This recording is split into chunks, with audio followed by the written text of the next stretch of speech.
अस्सलामुअलैकुम। आज के इस लेक्चर में हम एक एग्जांपल करेंगे जिसमें हमने फाइंड करना है normal curvature of the rigid helicoid. Rigid helicoid की सरफेस गिवन है, उसको यूज़ करते हुए हम नॉर्मल कर्वेचर फाइंड करेंगे। तो लेक्चर शुरू करने से पहले आप सबसे रिक्वेस्ट है कि मेरे चैनल को लाजमी सब्सक्राइब करें ताकि मेरी हर आने वाली जो नई से नई वीडियो है आप तक सबसे पहले पहुँच सके और आप जो है वो नॉलेज से ज़्यादा से ज़्यादा फ़ायदा उठा सकें। तो शुरू करते हैं आज का लेक्चर, जिसमें हमें surface R U V given है। U cos V U sine V C U at a point on it. एक सरफेस में हमारे पास जो पॉइंट है वो उस गिवन है। एक पॉइंट पे सरफेस, तो हमने नॉर्मल कर्वेचर फाइंड करना है। के एन फाइंड करने के लिए हमें वहाँ पे ई एफ जी एच, उसके अलावा एल एम एन की ज़रूरत होती है। तो वो फाइंड करने के लिए हमें सबसे पहले तो आर वन और आर टू चाहिए। तो R1 और R2 फाइंड करना तो बहुत इजी है। जो हमें सरफेस आर गिवन दी होती है उसका अगर हम with respect to u derivative लेते हैं तो वो R1 हो जाता है, और अगर with respect to V derivative लेते हैं तो वो R2 आ जाता है। अब R1 और R2 को यूज़ करते हुए हम EFG जो है वो फाइंड कर सकते हैं। E एक्चुअली में हमारे पास डॉट प्रोडक्ट होता है R1 का R1 के साथ। R1 का जब R1 के साथ डॉट प्रोडक्ट लेते हैं तो वो आंसर 1 आता है। कैसे 1 आता है? कोस स्क्वायर हो जाएगा यहाँ पे V plus sine square V और 0। Cos square plus sine square जो है वो 1 के इक्वल होता है।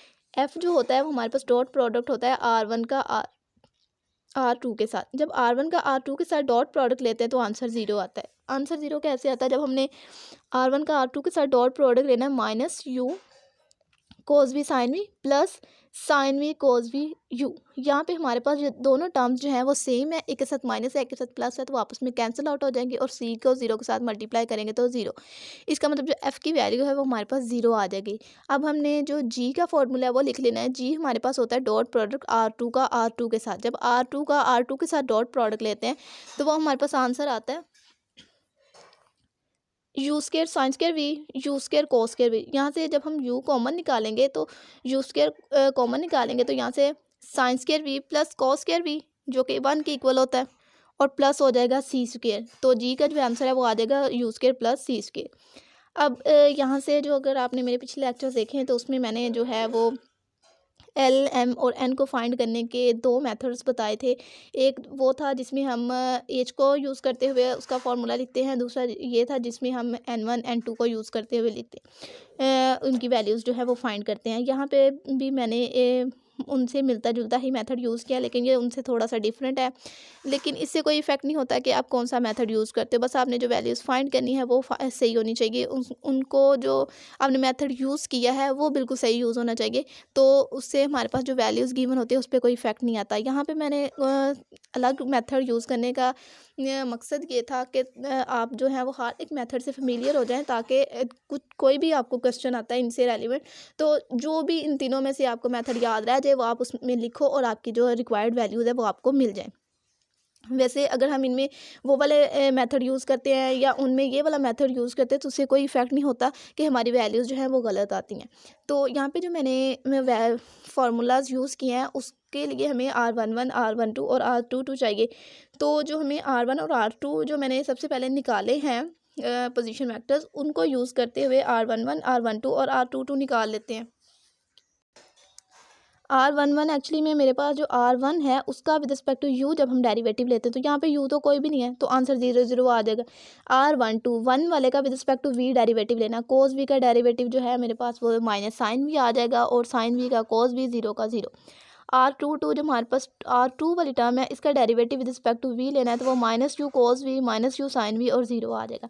अब एच का जो बहुत ही फेमिलियर फार्मूला है under root E G minus F square वो यूज़ करेंगे। ई जी को जब आपस में मल्टीप्लाई करना है, ई 1 है जी है, जब मल्टीप्लाई करेंगे तो यू स्क्वायर प्लस सी स्क्वायर माइनस एफ करना है, तो एफ तो हमारे पास 0 है तो वो माइनस करेंगे तो कोई इफेक्ट नहीं आएगा, आंसर यही रहेगा। अब उसका अंडर रूट जो है वो ले लें तो आंसर आता है under root u square plus सी स्क्वायर, ये हमारे पास एच की वैल्यू। अब एन जो है हमारे पास वो एच एन इक्वल होता है R1 क्रॉस प्रोडक्ट R2 के, तो जो सिंगल एन है वो इक्वल आ जाएगा R1 cross product R2 over H. अब R1 और R2 का क्रॉस प्रोडक्ट लेना है और उसको एच पे डिवाइड करना है। अब R1 और R2 जो गिवन है उसका क्रॉस प्रोडक्ट डिटर्मिनेंट की फॉर्म में भी ले सकते हैं और सिंपली इस तरह डायरेक्ट भी ले सकते हैं। यहाँ पे मैंने डायरेक्ट लिखा है, डायरेक्ट इस तरह से लिखा है। जब इन दोनों का आपस में हम डिटर्मिनेंट की फॉर्म में लिखते हैं तो ये साइन वी जो है वो सी के साथ मल्टीप्लाई होता है, माइनस वाली टर्म 0 हो जाएगी, तो ये आंसर आ जाएगा सी साइन वी। माइनस लगाएंगे जब हम सेकंड जो कॉलम है उसको स्प्लिट करेंगे, ये सी के साथ मल्टीप्लाई होगा और ये वाली टर्म जो है वो ज़ीरो आ जाएगी, तो सी कॉस वी आंसर आ जाएगा माइनस के साथ। जब थर्ड कॉलम स्प्लिट करते हैं तो हमारे पास जो आंसर है वो u cos square we minus minus plus u sine square v. तो इन दोनों में यू कॉमन है, यू कॉमन निकालेंगे, sine square we plus cos square v 1 के इक्वल हो जाएगा, तो आंसर जो है वो यू आ जाएगा।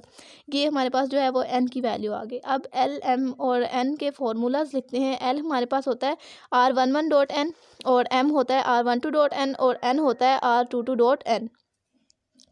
तो एन यहाँ पे हमारे पास वैल्यूज़ गिवन है। अब R11 का जब हम एन के साथ डॉट प्रोडक्ट लेते हैं, R11 का जब हमने जो एन के साथ डॉट प्रोडक्ट लेना है, तो ये तो हमारे पास सारी टर्म ज़ीरो है, तो जब ज़ीरो का ये वाली टर्म्स के साथ हम मल्टीप्लाई करेंगे तो आंसर ज़ीरो बन जाएगा।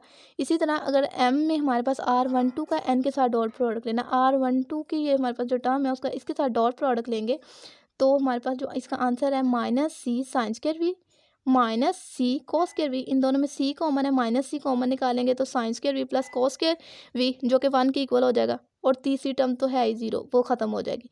ओवर एच, ये जो एच था वो कांस्टेंट था, वो नीचे वैसे का वैसे डिवीजन में आ जाएगा। ये हमारे पास एम की वैल्यू आ गई।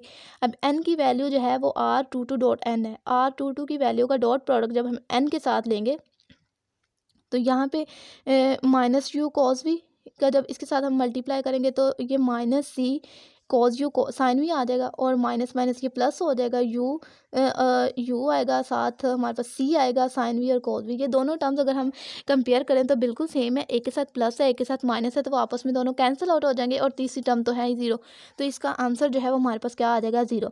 यहाँ से अब ई एफ जी भी फाइंड हो गया, एच भी फाइंड हो गया, एल एम एन भी फाइंड हो गया, तो हम जो हमारे पास नॉर्मल कर्वेचर का फॉर्मूला होता है वो लिख लेते हैं, और बाद में उसमें हम वैल्यूज़ पुट करके जो रिक्वायर्ड फार्मूला है वो निकाल लेंगे। तो हमारे पास जो नॉर्मल कर्वेचर होता है उसका फॉर्मूला होता है L D U square plus 2m D V plus N D V square over E D U square plus 2f/du/dv प्लस जी डी वी स्क्वेयर।